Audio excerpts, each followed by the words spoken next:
ಏನಾಗಬೇಕಯ್ಯ ಹೇಳಿ ಹೇಳ ಸಹಾಯಸ್ತ ಒಂದು ಸ್ವಲ್ಪ ಸಾಮಾನು ಕೊಡೋಕ್ಕೆಲ್ಲ ಸಹಾಯ ಮಾಡ್ತೀವಿ ಬಿಡಿ ಸರಿ ಅರ್ಥ ಆಯ್ತಾ ಏನು ಫ್ರೀ ಕೊಡೋಕೆ ಹೋಗ್ಬೇಡಿ ಆಮೇಲೆ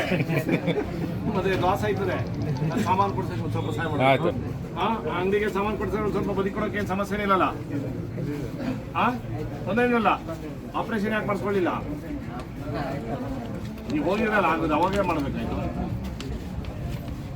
ಈ UID ಇಂದ ದುಡ್ಡು ಬರ್ತಾ ಇದೆಯಾ ಪೆನ್ಷನ್ ಬರ್ತಾ ಇದೆಯಾ 1400 ಎಷ್ಟು ಬರ್ತಾ ಇದೆಯಾ ಕರೆಕ್ಟಾಗಿ ಬರ್ತಾ ಇದೆ ಮನೇಲಿ ಯಾರು ಮಕ್ಕಳಿಲ್ಲ ಮದುವೆ ಆಗಿಲ್ಲ ನೀವು ಅಣ್ಣ ತಮ್ಮದಿರೋ ಅವರು ಬೇರೆ ಬೇರೆ ಅವ್ರು ಯಾರು ನೋಡ್ಕೊಳಕ್ ಬರ್ತಾ ಇಲ್ಲ ಇಲ್ಲಿ ಊಟನೂ ಹಾಕಕ್ಕೆ ಅವ್ರು ಬರ್ತಾ ಇಲ್ಲ ನೀವೇ ಅಡುಗೆ ಮಾಡ್ಕೊಳ್ಳೋದಾ ಆಯ್ತು ಈ ಸಾಮಾನು ಕೊಡ್ತೀನಿ ಆಯ್ತಯ್ಯ ನಾನು ಈಗ ನಾಳೆ ಬರ್ತೀನಿ